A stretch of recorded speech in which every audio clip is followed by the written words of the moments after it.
Hello, everyone.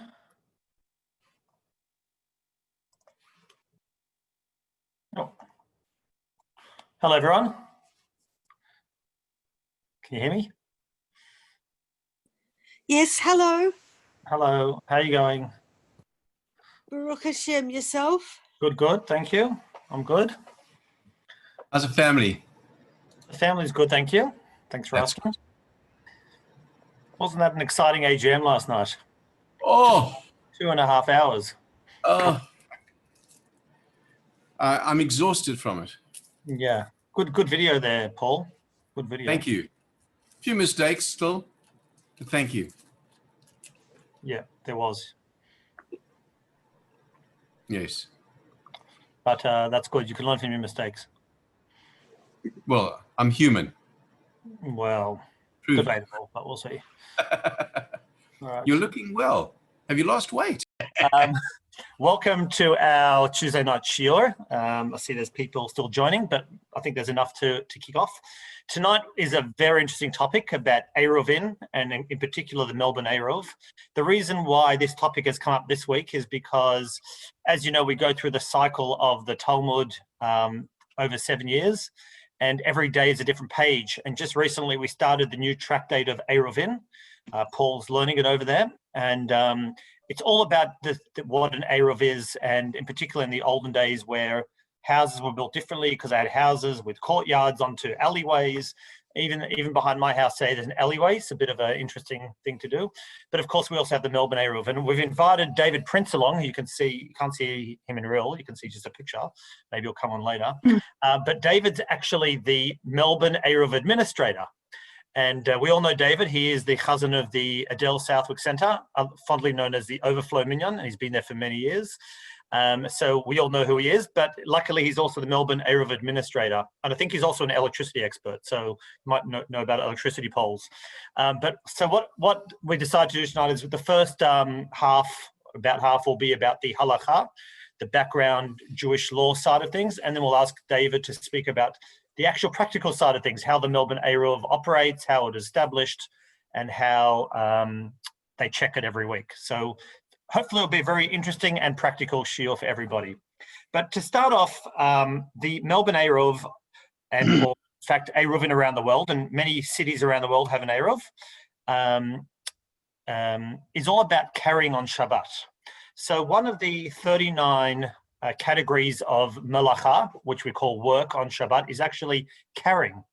Now, it's a very interesting one, carrying, because it's a hard one to understand, because you can have a handkerchief in your pocket, and that's considered carrying on Shabbat and considered work, right? Most people consider work like schwitzing away in a gym or schlepping something big, but you can have something as small as a coin or a handkerchief in your pocket, and you're considered breaking Shabbat. It's a prohibition of working on Shabbat. So a few things about carrying on Shabbat, and then we will go into how the Eruv works. So firstly, carrying on Shabbat is obviously a work. It's considered work on Shabbat. In fact, the Torah itself doesn't go through all the categories of working on Shabbat. A lot of those we learn, and some of us will have attended the shiur a while ago, where we learn all the categories of work from the Mishkan, from the tabernacle. And just to remind you, because we've seen this before, but I'll just show you my screen here.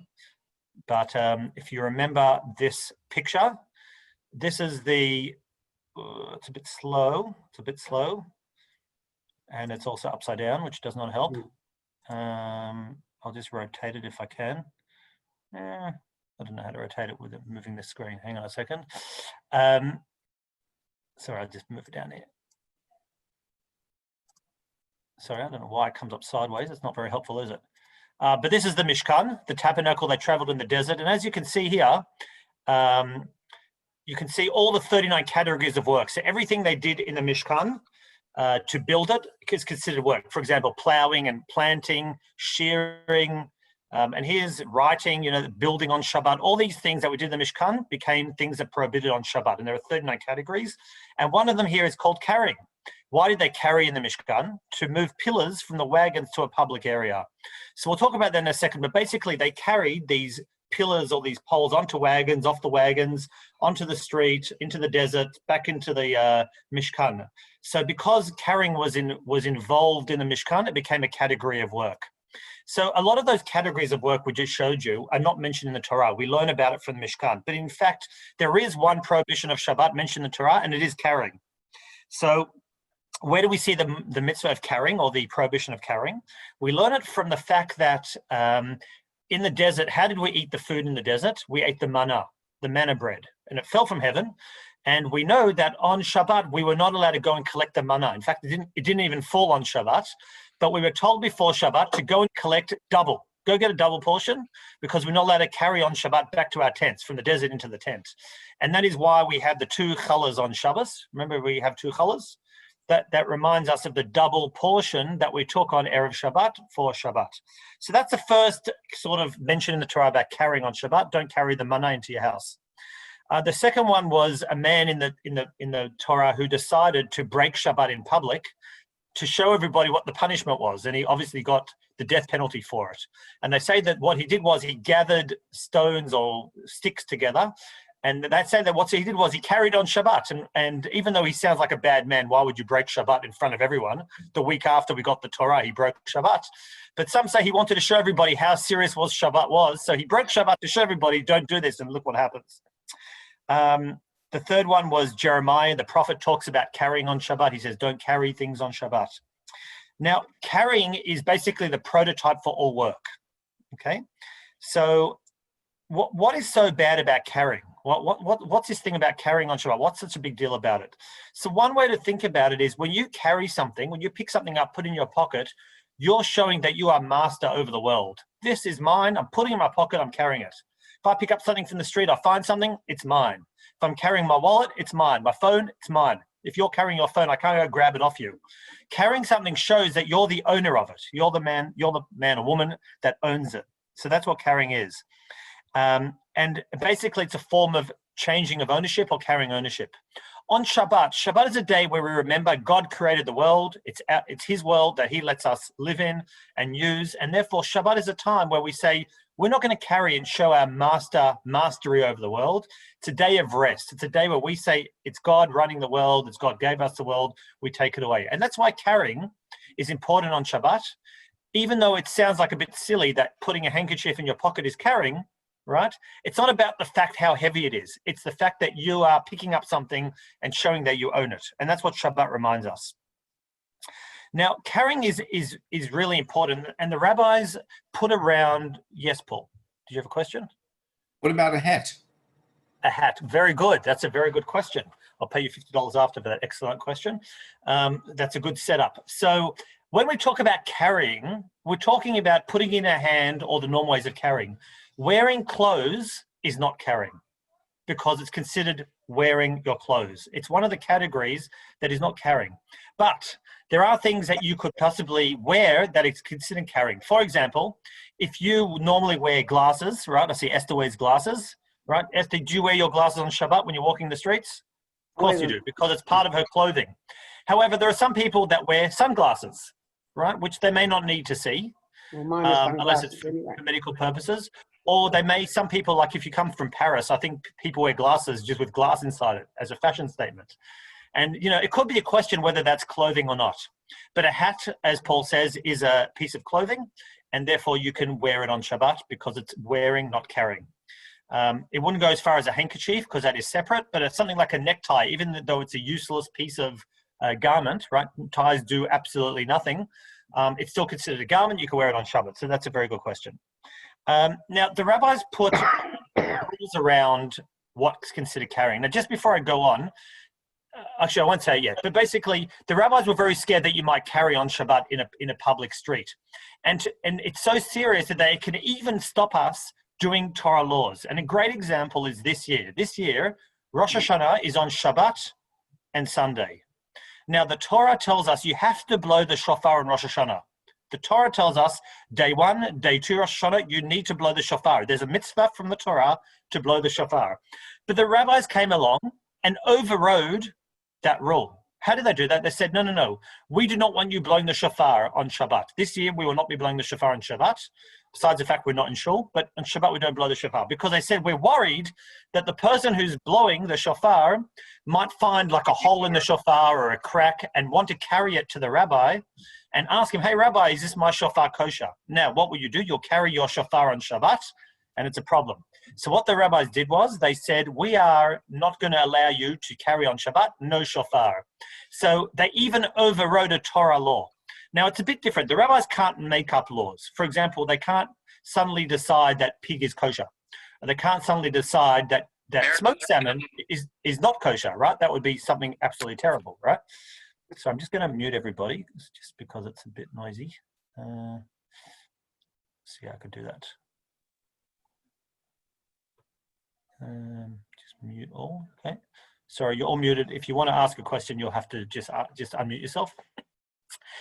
So they can't override, make up new laws. But what they can do is they can say, don't actually do a law. In other words, don't blow the shofar because we might carry on Shabbat. So quite interesting, and it shows you how serious carrying is.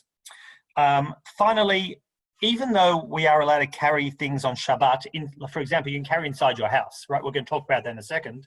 There's still things we don't touch on Shabbat. For example, even though you're allowed to carry in your house, you don't touch money. You don't touch your wallet. You don't touch your phone because those things are considered muksa. So that's a sort of an extra thing on Shabbat that we're very careful about that. Okay, so we've touched on that, and the other thing to mention now is what is actually called carrying on Shabbat, and there's two types. To understand this, we need to look at the different types of domains are in halakha, the different types of domains. So I'll give you two, and I'll explain the other. There's actually four, but I'll tell you the main two. The first one is something called a public domain. Public domain is a public street, a public area, all right? The desert is a public area. Highways are a public area, right? A city square, like Federation Square is a public area. That's what we call a public area. But there are also rules around that. For example, it's got to be very public. It's got to be big enough. It's got to have a certain amount of people that go on every day. And the number is 600,000 people. So a place like Federation Square may be not considered too public because there's probably not that many people. The MCG is probably not public because not enough people. But something like Dandenong Road, and we'll talk about that later. I think David will mention that. Dandenong Road is a very busy road. In fact, it connects with the highways around Australia. So there are 600,000 people on it every day. That's considered a public road. But Alma Road, where St Kilda Shule is, or Charnwood Grove, forgot the name of the street, I haven't been there for so long. But Charnwood Grove is not a public domain. There aren't 600,000 people. We're lucky if we get 100,000 people for Rosh Hashanah, right? Not 600,000 people. So that's not public. So public is something with a big area, lots of people. These are complicated, by the way. This is a very high-level summary, right? There's actually like a whole book about this, which we're not going to go through tonight because you'll all fall asleep. But Paul is learning it, and in a few months' time, he's going to come and summarize it all for us. The other one is called a private domain. What's a private domain? Now, we would think of that as something, for example, our house. Our house is private. That's true. But just to be clear, when we talk about private and public, we're not talking about ownership. We're talking about things that are enclosed. So yes, our house is private, not because I own it, but because it's enclosed. How's your house enclosed? Well, there's walls around your house. You've got a wall around your garden. Anything that's enclosed is a private domain. Maybe if you went to a park, for example, and there's like a fence around it, it's enclosed, that is considered a private domain. So they're the two main ones. There's a private domain and a public domain. Lots of laws around it, but just think about that for a second. There's another two areas I'll just mention really quickly. One is called the makom pator, an exempt area. An exempt area is something that's really small. It might be like a little nook on a street. Maybe like a, I don't know how to think of it. Maybe like when you're on the train system, you know, those little holes in the wall. Like it's so small, it's not a public domain, it's not a private domain, it's nothing. There's nothing in there. It's just an exempt area. And the other one is something called a carmelit. Carmelit, nothing to do with Carmel Bridgman. Carmelit is just like I'm not sure that has a translation for it, just like a parav area, basically. It's not a public, not a private, it's called a carmelit. And most things in Melbourne are probably a carmelit. In other words, Hotham Street, it's not a public road, it's not a private road, it's a carmelit. And that's really important because from the Torah's perspective, there are two things that are forbidden. Only two things. The first one is carrying 4 cubits in a public domain. See, if I go to Dandenong Road and I pick up a ball, I walk 4 cubits, 4 handbreadths like this, and I put down the ball, that is carrying on Shabbat, right? Anything else is not carrying on Shabbat, right? So if I pick up the ball, walk 1 cubit and put it down, not carrying on Shabbat from the Torah's perspective. If I don't pick up, if someone passes it to me and I walk and I don't put it down, not carrying on Shabbat. I've actually got to pick it up, walk 4 cubits and put it down. That's one type of carrying. The other type of carrying is moving an object from a private to a public.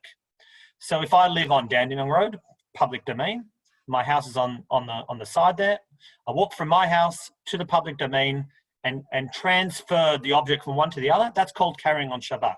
They are the only two things that are from the Torah's perspective. All other types of carrying are rabbinic.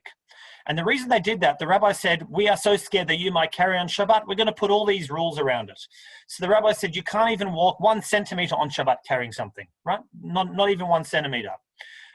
We don't want you to do that. We don't transfer private to public, we don't carry in the public. And the rabbis put all these rules around carrying on Shabbat. Now, that's all very nice. Except the fact is that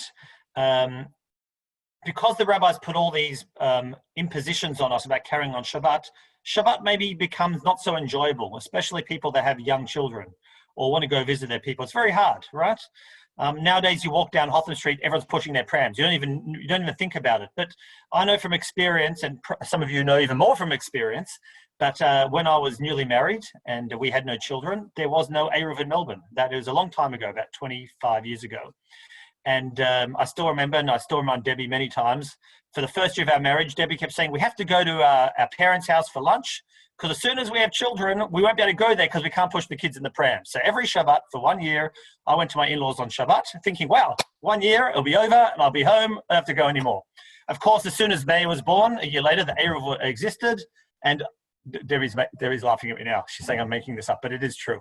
But a year later, the Eruv was born just when May was born, which is about 23, 24 years ago. And from then on, we could carry, right? So have to go back to the in-laws every day for lunch. But that's just a funny story. Don't repeat it, please. But the fact is that it's not very enjoyable when you're stuck at home on Shabbat. It's not enjoyable. And the rabbis were worried that people wouldn't enjoy their Shabbat. So they said, look, we've made all these rules around carrying and said you can't carry in the public domain and on the streets. What we're going to do is we're going to allow you to actually create a private domain. Right? And what they did was we're going to come up with this thing called an Eruv. Now, I was talking to David Prince before about this. This is not a loophole. We'll talk about a loophole in a second. This is the rabbinic enactment. What they're saying is you cannot carry on Shabbat, but we're going to give you a way to be able to carry. And what they did was they said, we are going to make a way where you can actually carry and make a city a private domain. And how do we do that? We put a wall around it. Now, it's very easy. If you think about the old city of Jerusalem, there's a big wall around the old city of Jerusalem. You can carry in the old city of Jerusalem. There's a wall around it. Anyone who's been to Tzfat, there's a wall around Tzfat.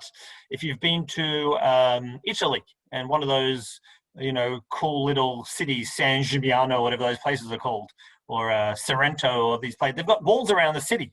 You can carry in those, right? There's a nice wall carry inside it.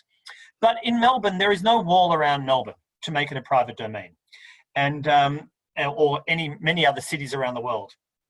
And basically, it's impractical, obviously, to put a wall around Melbourne, right? Maybe you can put one down your street, or maybe you can put one around your house, but you can't put a wall around the whole Melbourne. But the rabbi said, we are going to create this thing called an Eruv. An Eruv means a mixture or a combination. So instead of saying it's your private domain and my private domain and this public domain, we're going to put it all together and make one big sort of nice property. And soon we'll hear from David Prince about how Melbourne did that. But the fact is, we now have this enclosure in cities around the whole world have it, right? There's one in Sydney, there's one in London, there's one in New York, there's one in lots of countries. There's one in Venice, Gibraltar, places around the whole world, Canada. They have Eruvs around the whole world, and it's made. Now, there are no walls around the whole Melbourne. Right? That's not true. There's no walls around the whole Melbourne. But basically, what there is something called a partition. Now, we know in Torah law and in rabbinic law, to be a wall does not have to be a wall, right? For example, our sukkah. How's our sukkah made? Okay, mostly say, yeah, it's 4 walls and schach on top. But if you actually look at the rules of sukkah, you can make a sukkah with 2.5 walls. You can have 1 wall here, 1 wall here. You can have 1 wall here. You can even have gaps in your wall. You can have spaces, right? Because the whole idea is that the partition of a sukkah is made with, we consider it like a whole building. But the rabbis also said that if you look at any wall in your house, go to your house, in a wall in your house, you've got doorways, you've got archways, you've got windows, right? A wall is not always just a wall, right? Every house has holes in it, right? And all the rabbi said was, well, what do we consider a wall? We consider a wall to have a post, a doorpost, and one over the top, right? A lintel, basically, a doorway. And if you can create a doorway and connect those doorways along, we consider that a wall. So if you can create a house with a doorway, we consider that a partition and a way to enclose the whole Melbourne, even though it's not a real wall, obviously, right? It's a what do we call it? A symbolic demarcation of the property. And the rabbi said to have this sort of lintel, doorpost thing, that's a partition. Have that around the whole Melbourne or around the whole city that you want to Eruv, and that's okay. And we'll talk to David. David's going to talk to us about how that actually physically happened. Now, when you do make an Eruv, right, obviously it doesn't have to be partitions. You can use buildings, you can use bridges, you can even use water. The Eruv in Sydney uses Bondi Beach, I think, as part of the Eruv. I think there's a string there too, but part of it, you can use cliffs. So, you know, as long as you can sort of create this partition around a city, that is considered an Eruv. Now, as I said before, the Eruv is called combining. It's called mixture. And obviously we're bringing people together. We're bringing communities together, right? It's a communal Eruv. It's not Eruv for St Kilda Shule, one for Caulfield, one for Adas, one for Temple. This is an Eruv for the whole community because Eruv means we're mixing, we're combining lots of different properties together into one big property. Now, I mentioned before, and there's something David turned my mind to the other day. A lot of people think this just sounds like a big loophole, right? Oh, the rabbis just made this up so they could carry their kids to Shule on Shabbat, or they could carry their books, or they could carry their tallis, or you know, anything they want to carry, or they want to carry their AFL tickets. No, I didn't say that. But the rabbis just made it up so they could carry things, right? Now, David rightly pointed out, what is a loophole? A loophole is something where you look at your tax legislation, anyone who's got a good tax lawyer will go, oh, look, I found this mistake in the tax rule that allows you to get a tax deduction for your yarmulkes, right? That's called a loophole. That's called finding something missing that they didn't mean and using that. This is not a loophole. This is not something that we found a way around it. This is something the rabbis created for us to use on Shabbat and wanted us to use it. In fact, part of their respect for the laws of the rabbis is using the Eruv, because we are respecting the laws of the rabbis and showing the dignity of Shabbat by saying, we're not carrying normally, but we will carry within the Eruv. We're using the halakha to actually enjoy our Shabbat together. Now, that's a very big summary of the laws of Eruv, and I think David will talk about a bit more. Another important just aspect of these partitions, these Tzurat HaPesach, we call it, these doorways, is that we don't actually have to make them. If they exist already, you can use them. So it doesn't have to be recognized. We don't have to know where it is. There doesn't have to be a big sign on top. In fact, anyone that's been to like a summer camp or like a bungalow colony, right? Most of these man-made Eruvs are basically, and I've done this once, we once went away with about 10 families for Shabbat. And I was the Eruv administrator, right? Not as important as David Prince, but nearly as important, right? And basically, I went down to Bunnings, right? A Jew at Bunnings. It's great. And I didn't know the words for anything. I told them, I need those poles, you know, those things you stick in the ground. Oh, the stakes, yep. So I went and bought 10 stakes. They're really cheap, by the way. It's like $10 for 10 of them. It's amazing. You stick them in the ground. You get a nail, and you put a nail on top of each of those stakes, and you get a fishing wire, right? And just a fishing wire across each stake. And I made a partition around the whole complex, and that was my Eruv. Now, just a word of caution, those stakes that you buy in Bunnings not very high, right? So putting fishing wire about this length is really dangerous because anyone could run into it and obviously choke themselves. So not a great thing to use.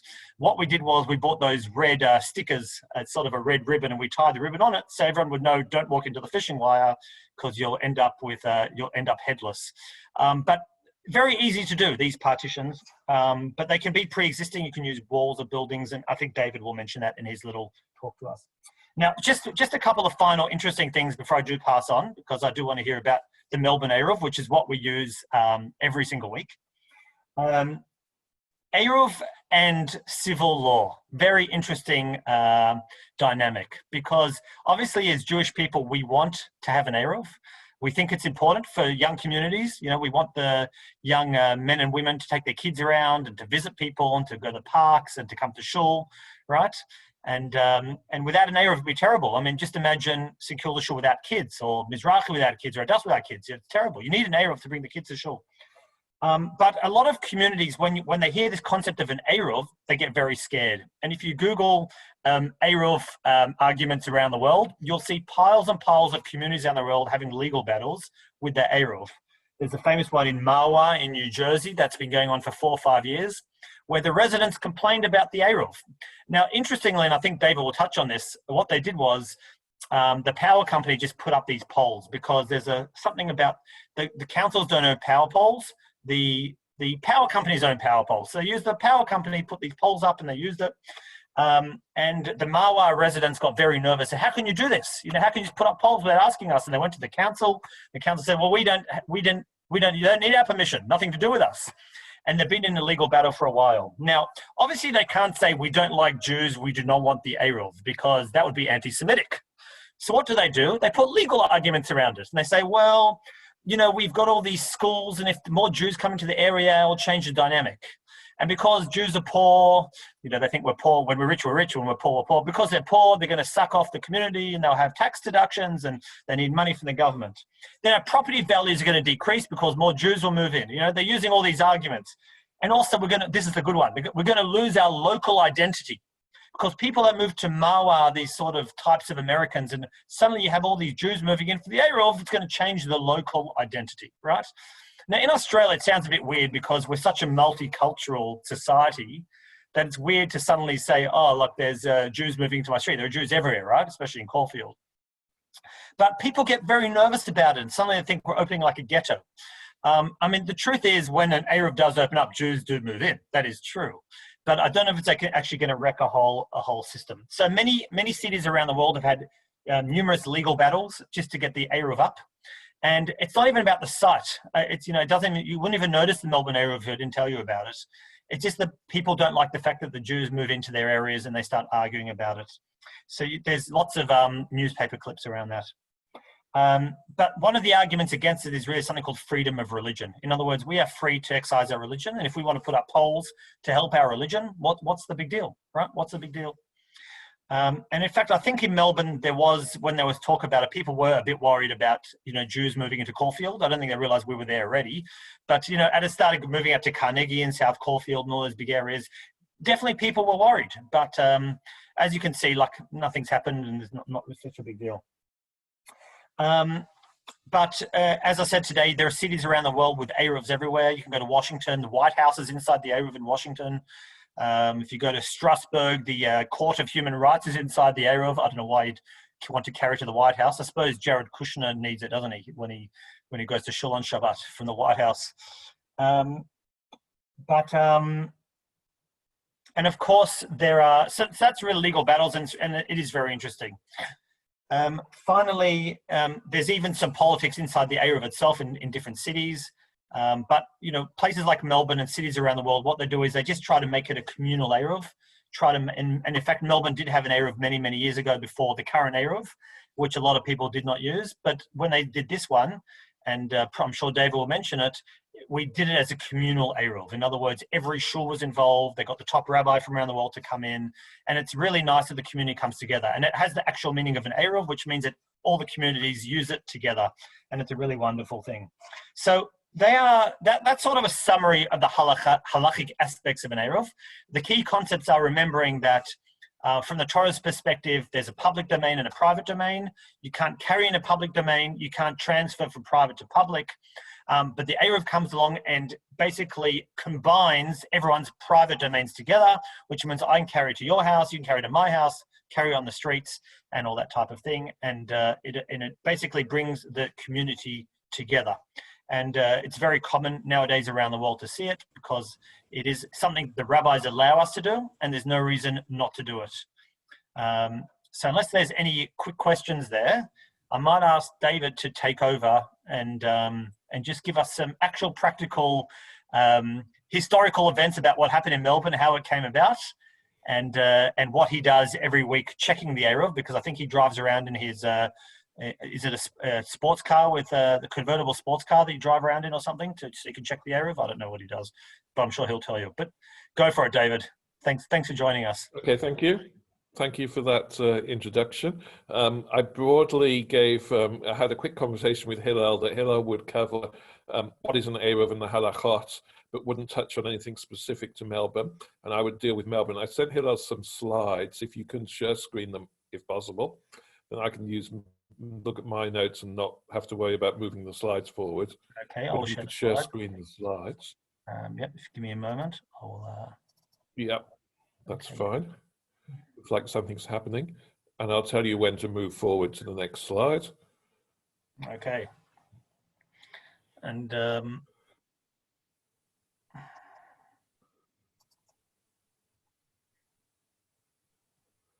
it's a bit slow today, sorry. That's okay. That's okay.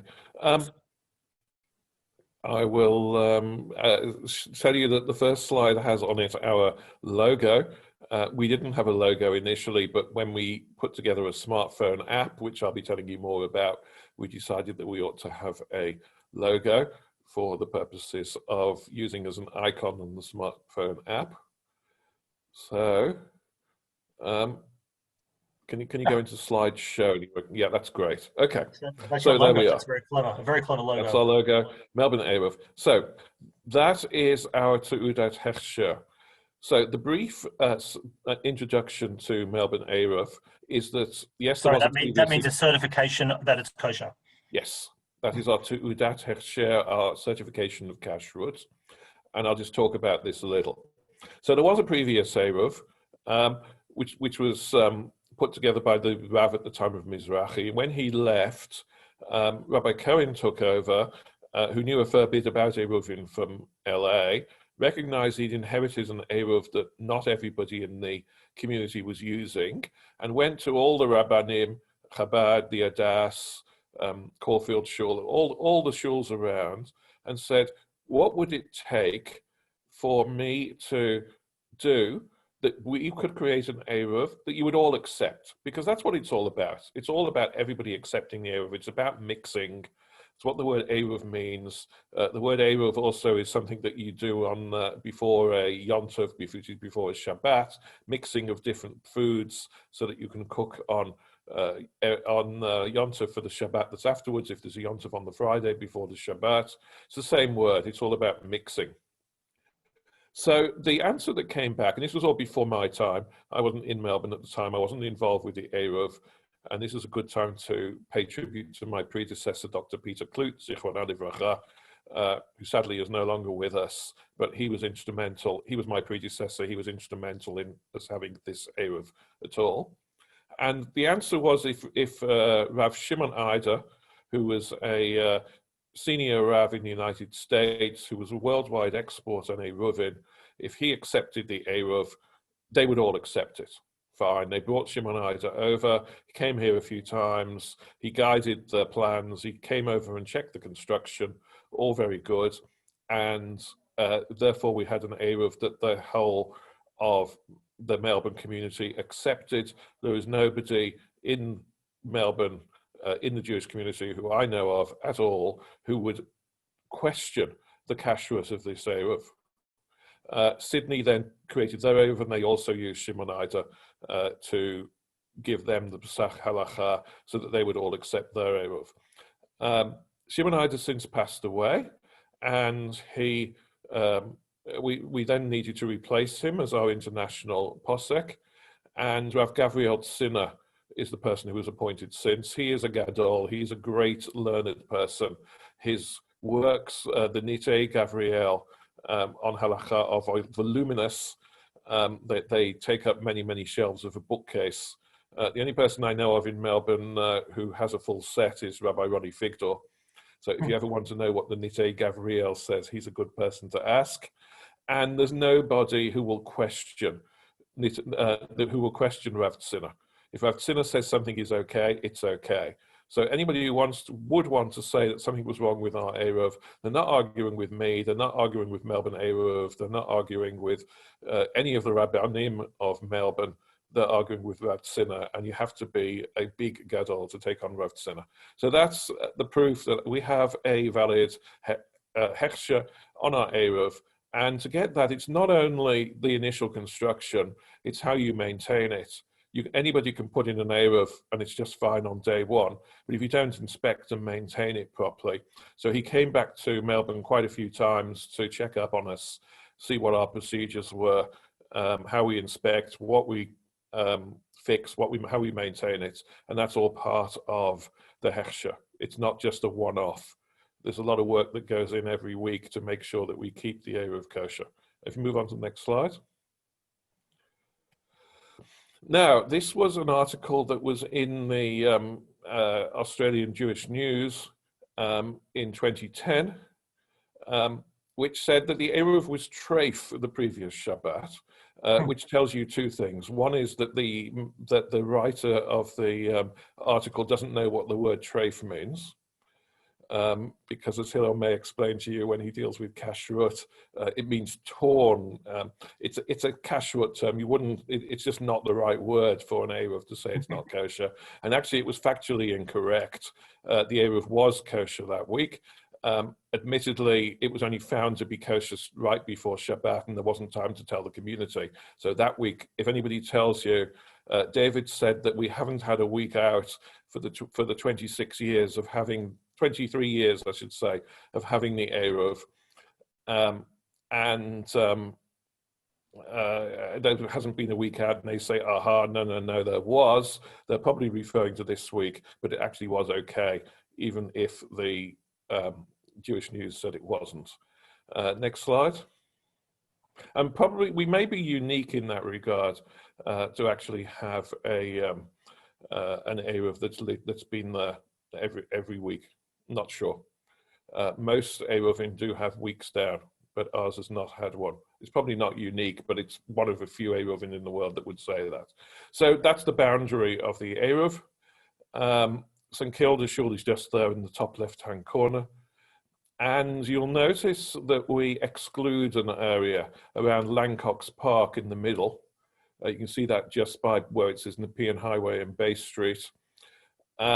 And that's because, yeah, that's it. That's because Lancox Park has a lake which isn't used for any human purpose. It's too deep for swimming, fishing, anything else. It has no purpose for people at all, and it doesn't have its own fence around it at all.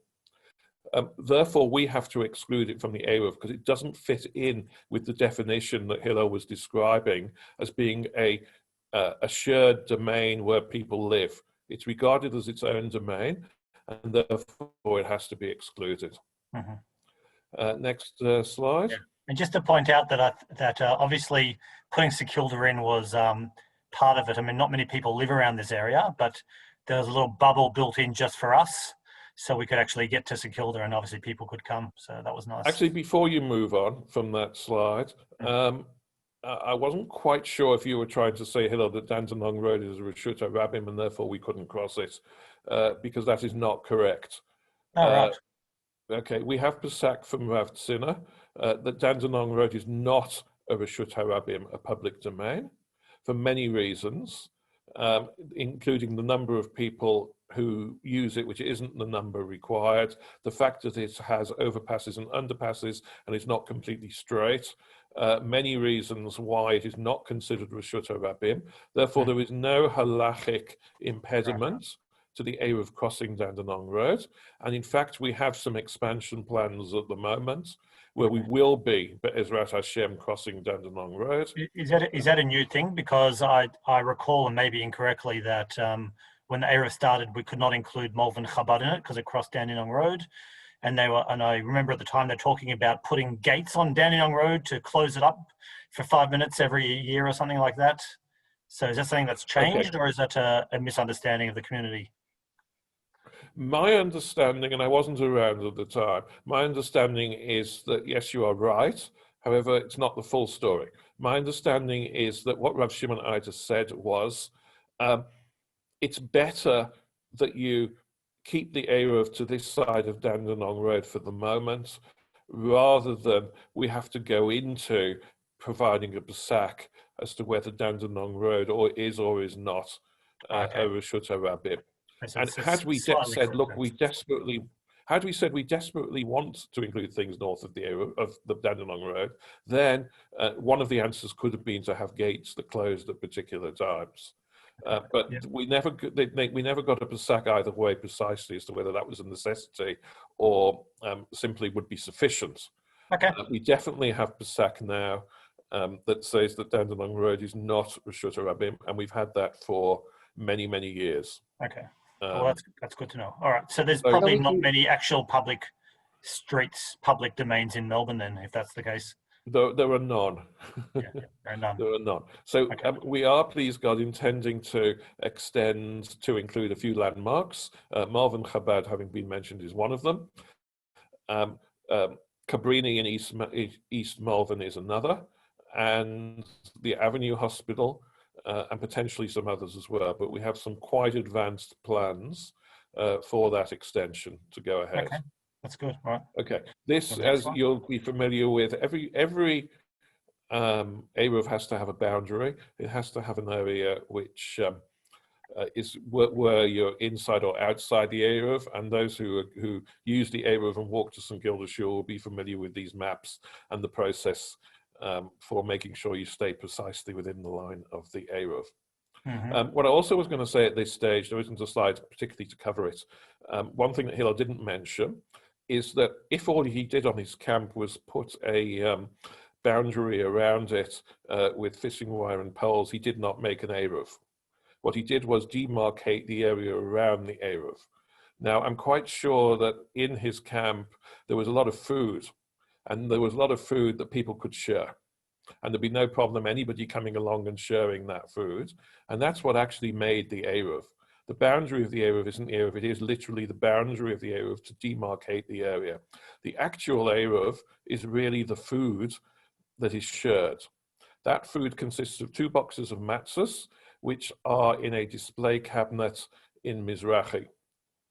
And anybody who wants, subject to COVID restrictions, could ask Rabbi Mervis for the key to get in and get the food, and nobody would object to it, because if they did, they would be proving that we didn't have a valid Eruv. Everybody can take that food. We'd obviously have to replace it before the next Shabbat, but that's what shows that we are actually sharing and mingling, and that's what creates the Eruv. And we have an annual bracha over the Eruv, which is made as a kinyan, a transfer of ownership of possession on behalf of the community between the Rav of the Adas and the Rav of Mizrahi, to renew the Eruv each year with 2 boxes of matzahs each year. Excellent. Next slide. Yeah, so just to mention also, these boundaries are really important. So especially people coming to St. Kilda on Shabbat, only one side of Alma Road's actually included in it. So it's actually quite complicated. And quite often I do see people who don't realize, because they're so used to carrying inside an Eruv in Hotham Street, when they come to St. Kilda, they forget that there's actually a boundary for the Eruv, which is right next to us, because as I said before, St. Kilda was included. And just to finish off, or just to mention, we once had a funny story. We were once pushing Mayor again in a pram on Shabbat down Alma Road, and the Eruv was basically one side of the footpath, which is between the pole and the houses, and there's a massive removal truck in the way, and we couldn't get through. Because if we would have got through, we have to go around the truck onto the street and back into the Eruv again. So we were very lucky. What we did was we folded up the pram and rolled it under the truck, and we walked Mayor along. He was young enough to take a few steps, and we got the pram back and went back in. So it was quite funny. But that just shows you that it's a real boundary. It's not just like a thing around Melbourne. There actually are boundaries that we need to follow and keep really carefully. Yeah. All right. Okay. Now, this is my one exception that I had to put this in because I like it so much. It's not to do with Melbourne Eruv, but as Hillel mentioned, there is an Eruv around in the White House. And when it was put in, George Bush Sr., who was president at the time, wrote a letter saying how pleased he was that he is now in the White House and there's an Eruv around it. It is within the Eruv. Moving on from there. God bless you. There we go. That's fair enough. Bush.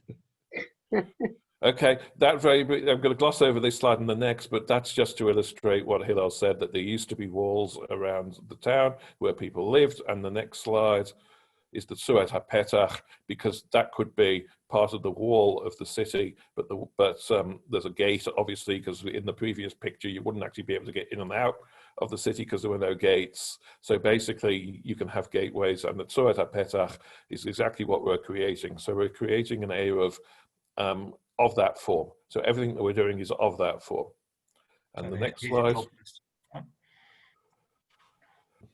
Now this one, I think, is from Sydney to show a Tzurat HaPetach. It's Bondi Beach. It's Bondi Beach, that's what I thought. Okay, so that is a live Tzurat HaPetach from Bondi Beach. Now, Hillel said that you could count water as a boundary, strictly not. You can count cliffs as a boundary, but just because there's land and water, you can't say that that coastal area is a boundary of the Eruv. And that's why that Tzurat HaPetach is there, so that the beach at Bondi Beach is actually outside the Eruv, but the promenade is inside. And there were those constructions along there to demarcate exactly what's in and what's out. So that is a Tzurat HaPetach live in Sydney. And the next slide. And this is a Tzurat HaPetach live on Alma Road. And if you look very carefully, you can see it more easily on the pole on the right than the one on the left, but there is a cable going over the top of that pole, just to the right. Follow that, you've gone a bit far, but where the cursor was. I'm going to go up, up, up, there. No, you've gone too far. Anyway, from the top of the pole going to the left, and then it goes to the top of the pole adjacent. So that is a Tzurat HaPetach. That's the one. That's the line. It goes across here. It goes all the way to there. And that's a Tzurat HaPetach made for us by City Power. Thank you, City Power. That's all very good. Basically the doorway, the top, and the bottom. Yeah. And that just goes around the whole Melbourne. So that's what goes around. No, there are electricity cables everywhere, but they don't all fit our requirements because they don't all have cables like that over the top. So the next slide. So just to clarify, you did not build that. That was there already, right? That was there already. We didn't put that up. Yeah. City Power put that up before we came along for the purposes of electricity transmission. This is also on Alma Road. And this, you can, I haven't shown you the top of the pole, but if you did see the top of the pole, you'd see that there were no cables running across the top of that pole. But what there is a white conduit, and that's our conduit. This one here. And it's right under an Optus cable. The Optus cable hits the side of the pole. So basically, therefore, what we have is a Tzurat HaPetach made by that conduit, which we put up, and the Optus cable, and the next pole, which will also have one of our conduits under the Optus cable. So if you can picture, we're using the Optus cable as the top of the Tzurat HaPetach, the doorway, rather than the top of the pole, because there's nothing over the top of the pole, and we can't go putting in our own stuff on the top of the pole.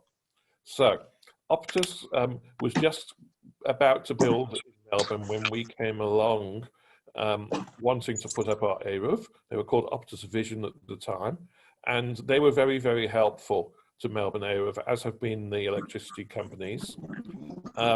And one of the stories is that Dr. Kloot, along with Yossi Aaron, made an appointment to go and visit Optus in Melbourne after they just started here, to ask them whether they would help us, whether we could cooperate and use their cables in the way they did. So they get to the office in Collins Street, I think, in the city, and they're meeting this gentleman who's introduced to them as the project manager for Optus for their build of their cable network in Melbourne. And they meet this rather large African-American gentleman. And they think, this is going to be interesting. We're going to have to explain, he knows nothing about Eruv. We're going to have to explain it to him, and God knows what he's going to think of us when we walk out of here, almost writing off. So they start talking to him and explaining who they are and what an Eruv is and what Melbourne is. And he said, Dr. Clute, I'm going to stop you right there. He takes him to another room, which was a training room for their installers as to how to do installations. And he pointed to one construction. He said, oh, that's really good for you. That one you can work with, might not be so good for you. That one doesn't help you at all. And they just looked at each other and said, what? How do you know all this? And he said, my last project was, in my last project, I helped the Jewish community of Chicago build their Eruv, and I'm now going to help you build your Eruv. And they also walked out apparently with a check for $10,000 from the Optus Community Development Fund to help them build the Eruv. So I'm not the sort of person who goes around everywhere saying, oh, that's God's hand, that's God's hand, that's God's hand. There are plenty of people who do that. I'm not usually one of them. I have to say there are so many stories like that regarding Melbourne Eruv that it's uncanny. But we have quite a few stories. I'm not going to get through them tonight. But that's just one of them. David? The next slide is of the Come back to you later. same. Oh, you notice that pole's a little greenish, and newish poles are greenish. If you see greenish poles out in the street, they're relatively new. Afterwards, they turn a bit brown. And then go to the next slide. What you'll see actually here is the same pole. Well, it's actually not the same pole, it's the same position, but this was a previous incarnation. And what you can see there is that the conduit doesn't go all the way up to the top where the Optus cable is. That week when our inspectors came past, they would have found that something had been done on that pole and things had moved. And so is that kosher or not kosher? And the conduit doesn't have to go all the way up to the cable. It only has to be directly under, but there can be a gap. So as long as it's exactly under.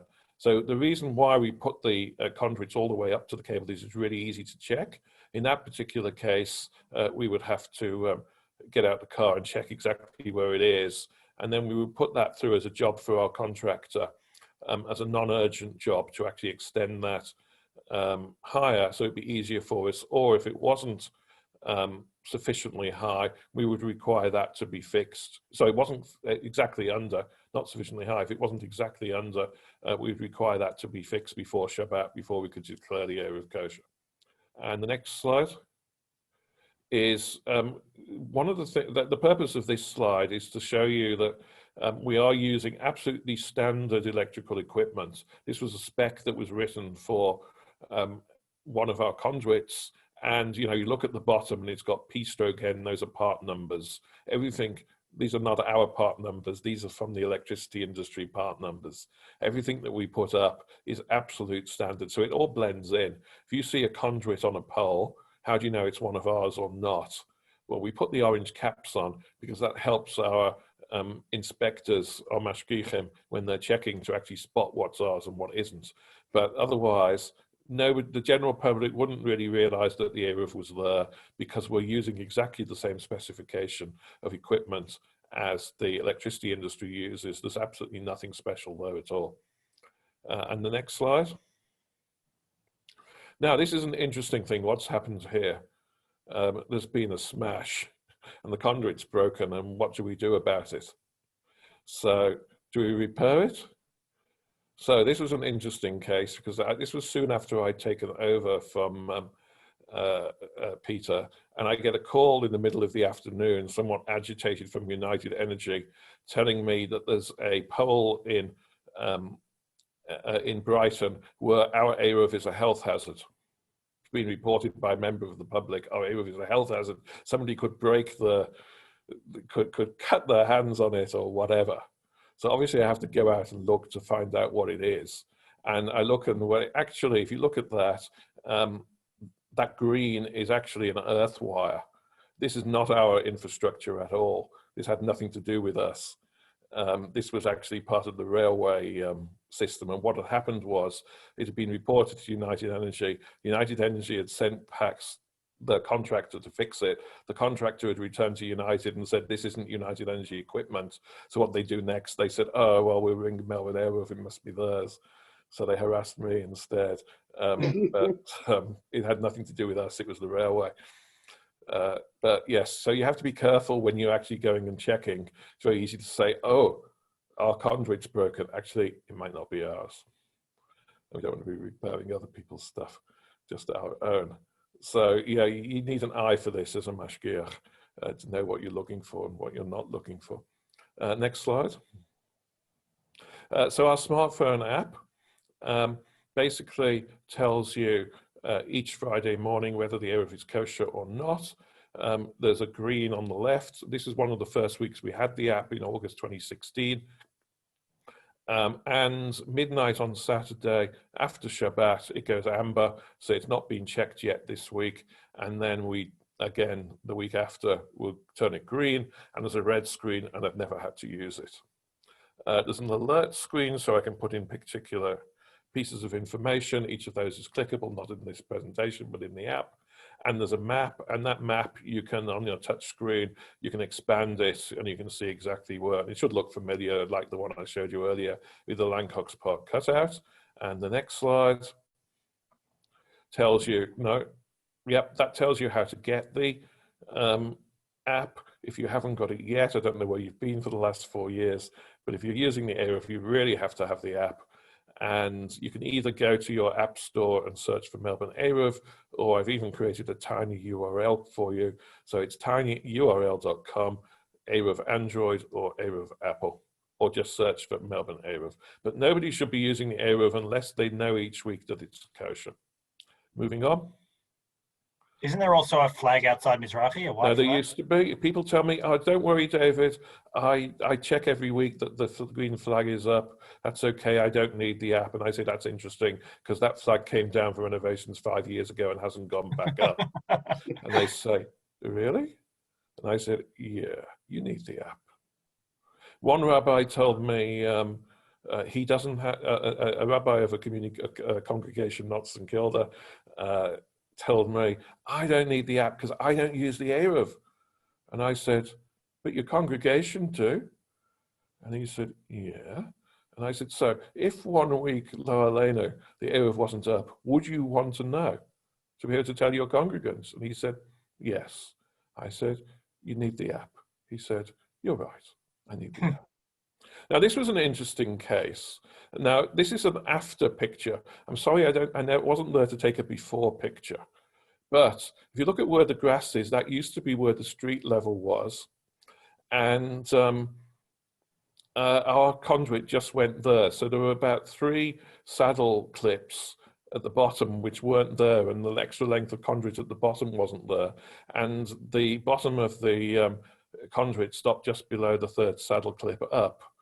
And because it has to go down to the ground. And we get there one Thursday to do our checking and we discover that the conduit isn't damaged, but the ground has moved because of excavations for roadworks and putting in water pipes.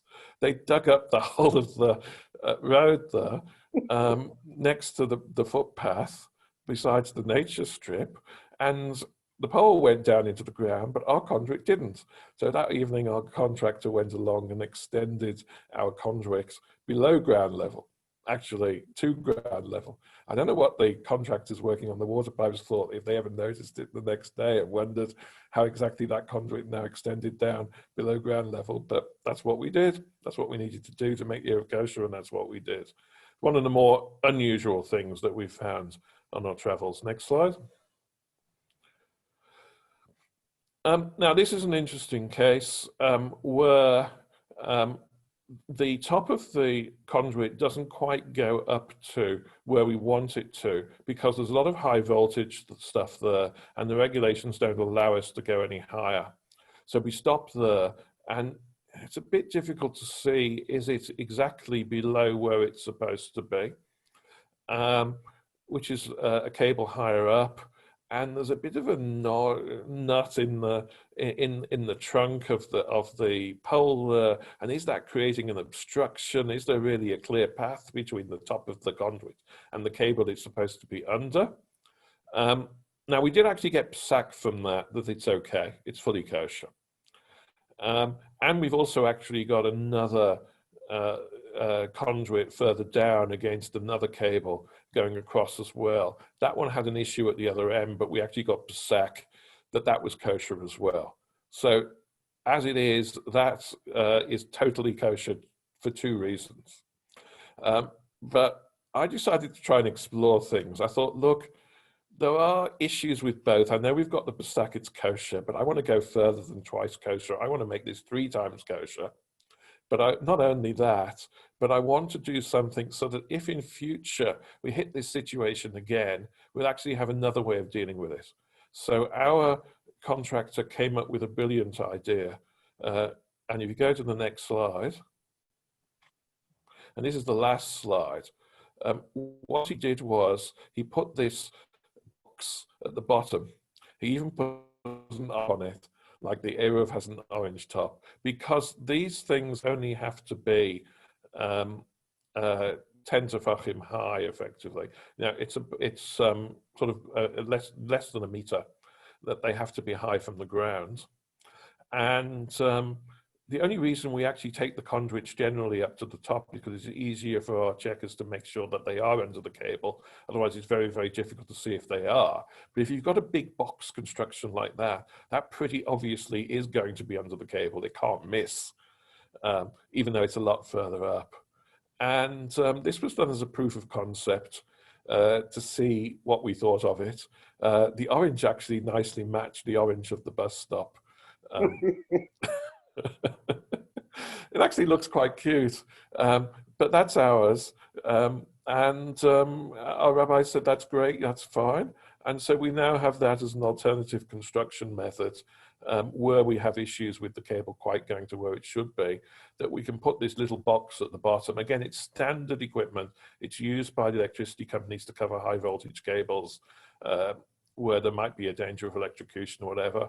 So it's absolutely standard construction material, and it suits our purpose. So we've actually innovated in a new way of keeping Melbourne Eruv kosher. Not needed precisely there, but it's a good proof of concept. Thank you, that was very interesting. Does anyone have any questions about an Eruv or the Melbourne Eruv that you'd like to ask our Eruv administrator? David, do you actually go around every week checking, or do you have people do that for you? Okay, I don't actually generally go around checking. I can do. I've got the training to do it. I know what I'm looking for. But generally, we have other people who actually go around and do the checking. We have the Eruv boundary divided into 2 parts. And one part is checked by representatives from the Adas, and the other one is appointed by Mizrahi, or we have people from Kilda based at Talmud who do the checking of that section. So we have 2 teams. We have quite a large number of people who are trained to do the checking, so that if anybody's away, not that anybody's away anywhere at the moment, but when people actually used to go away, we didn't want to be left with weeks when we had no person available because we didn't have sufficient people trained. And that was actually something that I noticed when I took over from Dr. Clute. I said, you know, you're running on a shoestring here. You've got far too few people who are trained up, and it only takes one more person. You just wouldn't have anybody, and this is no good. So I organized training for a whole load of new recruits. So they do the checking on a Thursday. They report to me. If there's anything unusual, I go and look at it, but these days they're using WhatsApp, so they're sending me WhatsApp pictures even while they're on site, and I can talk to them while they're on site and look at the pictures. I can see what they're seeing, and I can check if there's any other questions I have about it before they move on. So that's working very, very well. So I generally don't have to go and look at anything, be the exception if I do. Our contractor then does any repairs that evening. He reports to me what he's done. I go back on Friday morning, and if everything's okay, I declare the Eruv kosher, and then we're done for the week. Amazing. Great. Anyone got any questions? Well, thank you very much, David, for your time. That was a great presentation to see it in real life. And we thank you for running it every week, because it does obviously allow us to use it. And for those of us that are suffering here in Queensland, we have no Eruv. So every Shabbat, when I leave Shule, I've got to make sure my pockets have no tissues in it, no keys, and can't carry chocolate. So, you know, it's makes it hard. So you really take it for granted when you have an Eruv, and it's an amazing thing. So thank you. Thanks all for joining us. Hi, Debbie. And see you all in 2 weeks. And hope to see you in real life as soon as possible, whenever that is. Amen. Amen. So do we. Oh, man.